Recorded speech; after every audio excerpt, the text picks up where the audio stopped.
അങ്ങനെ പിറ്റേ ദിവസം രാവിലെ ഞാൻ ഹോട്ടലിലെ റെസ്റ്റോറൻറ്റ് ഫുഡ് കഴിക്കാൻ വേണ്ടി വന്നിരിക്കുകയാണ്. കോണ്ടിനെൻ്റൽ ബ്രേക്ക്ഫാസ്റ്റാണ്. ബ്രെഡ്, ബട്ടർ ജാം, പിന്നെ ജ്യൂസ്, ഫ്രൂട്ട്സ്, ടീ, കോഫി എല്ലാം ഉണ്ട്. എൻ്റെ കൂടെ മറ്റുള്ളവരും ഭക്ഷണം കഴിക്കുന്നു. ഞങ്ങളിന്ന് ബാഴ്സലോണയിലെ ബാക്കി കാഴ്ചകളിലേക്കാണ് പോകുന്നത്. ഇവിടെ തന്നെ സ്പെഷ്യലായുള്ള സ്പാനിഷ് ഫുഡുകളുണ്ട്. ചൊറോസ് എന്ന് പറഞ്ഞിട്ട് അല്ലെങ്കിൽ ഖൊറോസ് എന്ന് പറയുന്ന ഈ ഐറ്റം ഇവിടുത്തെ സാധാ സ്ട്രീറ്റ് ഫുഡിലെല്ലാം കിട്ടുന്നതാണ്. ഇതിങ്ങനെ എടുത്ത് ചോക്ലേറ്റിൽ മുക്കി കഴിക്കുകയാണ് വേണ്ടത്. അങ്ങനെ ഞങ്ങൾ അവിടുത്തെ ബ്രേക്ക്ഫാസ്റ്റ് എല്ലാം കഴിഞ്ഞിട്ട് ഞങ്ങൾ പുറത്തേക്ക് ഇറങ്ങിക്കുകയാണ്. പുറത്തേക്ക് ഇറങ്ങുമ്പോഴുള്ള കാഴ്ചകൾ ഇതെല്ലാമാണ്. ബസ്സിൽ ഞങ്ങൾ യാത്ര ചെയ്തുകൊണ്ടിരിക്കുന്നു. ഓരോ സ്ഥലത്തും നല്ല നല്ല ശില്പങ്ങളും മറ്റുമെല്ലാമാണ് ഇവിടുത്തെ കാഴ്ച. മനോഹരമായ ബിൽഡിങ്ങുകളും മറ്റും അതെല്ലാം കണ്ടുകൊണ്ട് റൗണ്ട് അബൌട്ടിലൂടെ ഞങ്ങളിങ്ങനെ മുന്നോട്ട് നീങ്ങുകയാണ്.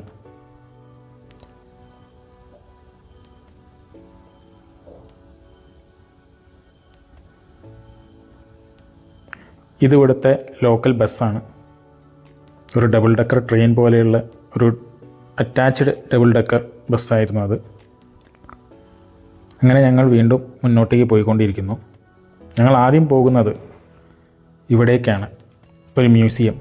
പക്ഷേ ദുർഭാഗ്യവശാൽ ഞങ്ങൾക്ക് ഉള്ളിലേക്ക് കയറാൻ പറ്റിയില്ല. അവിടുന്ന് അത് ക്ലോസ്ഡ് ആയിരുന്നു. MNAZ എന്നാണ് ഈ മ്യൂസിയത്തിൻ്റെ പേര്.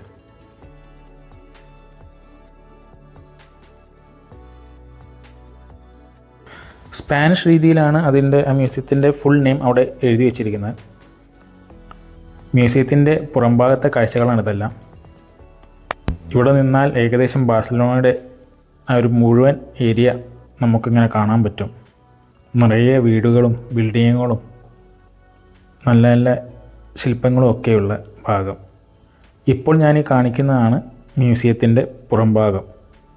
വളരെ മനോഹരമായ വലിയൊരു മ്യൂസിയമാണത്. മ്യൂസിയത്തിൻ്റെ നേരെ ഓപ്പോസിറ്റാണ് നമ്മൾ ഈ കാണുന്ന ഈ കാഴ്ച. ഇവിടെ ഒളിമ്പിക് സ്റ്റേഡിയവും മറ്റും എല്ലാം ഉണ്ട്. ഇതാണ് മ്യൂസിയത്തിൻ്റെ ഒരു ഫുൾ ഔട്ട്ലുക്ക്.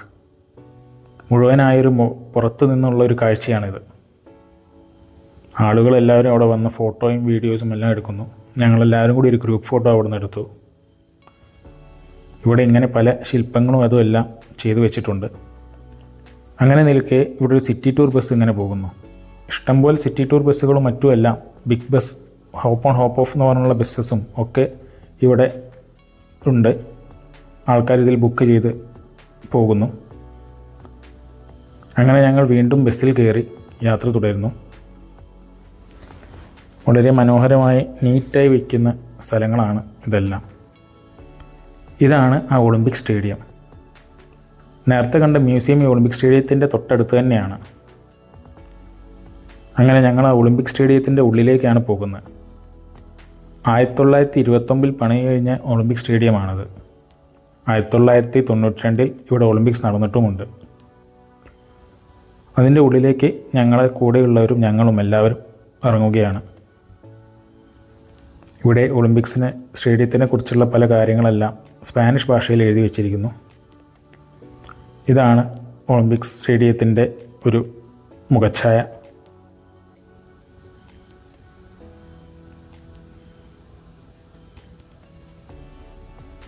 ഉള്ളിലുള്ള കാഴ്ചയാണ് ഇപ്പോൾ നിങ്ങൾ കാണുന്നത്. അങ്ങനെ ആ സ്റ്റേഡിയത്തിൻ്റെ പുറത്തേക്ക് ഇറങ്ങി ഞാൻ പുറത്തെ കുറച്ച് കാഴ്ചകളൊക്കെ ഷൂട്ട് ചെയ്യുന്നു. കൂടെയുള്ളവർ ഫോട്ടോയും വീഡിയോ ഒക്കെ എടുക്കുന്നു.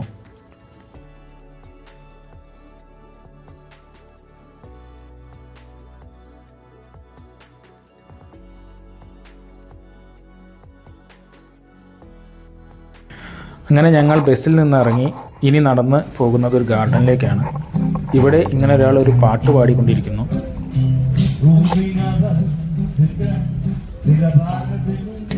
അത് കഴിഞ്ഞ് ഇങ്ങോട്ട് വരുമ്പോൾ നടന്ന് കുറച്ചും കൂടി മുന്നോട്ട് നീങ്ങുമ്പോൾ ഇങ്ങനെ ഒരു പോർട്ട് ഏരിയയാണ് ഇവിടുത്തെ ഒരു കാഴ്ച. ഫിഷിങ്ങും മറ്റും എല്ലാം നടക്കുന്നൊരു പോർട്ട് ഏരിയ. അവിടുന്ന് പലരും ഫോട്ടോയും വീഡിയോ എല്ലാം ഞങ്ങളെ കൂടെ വന്നവരെടുക്കുന്നു. ഒരു വലിയൊരു ഗാർഡൻ തന്നെയാണ്, പലരും നടക്കാനും ഒക്കെ വരുന്നൊരു ഗാർഡൻ. പല ടൂറിസ്റ്റുകളും ഇവിടെ എത്തുന്നുണ്ട്. പല യൂറോപ്യൻ ഭാഗത്തുനിന്നാവാം, ചിലർ വേറെ പല ഭാഗത്തുനിന്നും ആവാം. ആ കാഴ്ചയെല്ലാം കഴിഞ്ഞ് ഞങ്ങൾ വീണ്ടും ബസ്സിൽ കയറി ഞങ്ങൾ മുന്നോട്ടേക്ക് പോയിക്കൊണ്ടിരിക്കുകയാണ്. പോകുമ്പോൾ നല്ല മനോഹരമായ രീതിയിൽ പണിതു വച്ചിരിക്കുന്ന പല മന്ദിരങ്ങളും പല സ്റ്റാച്യൂസൊക്കെയാണ് കാഴ്ചകൾ. ഇതെല്ലാം ഓരോ ഗവൺമെൻറ് ഓഫീസസ് അതുമെല്ലാമാണ് ഇവിടെ ഇങ്ങനെ മനോഹരമായി ഒരുക്കി വെച്ചിട്ടുള്ളത്. എല്ലാത്തിനും ഒരു രാജകീയ ഭാവമാണ് ഇവിടുത്തെ എല്ലാ ബിൽഡിങ്ങിനും. അങ്ങനെ എൻ്റെ യാത്ര സ്പെയിനിലൂടെ തുടരുന്നു.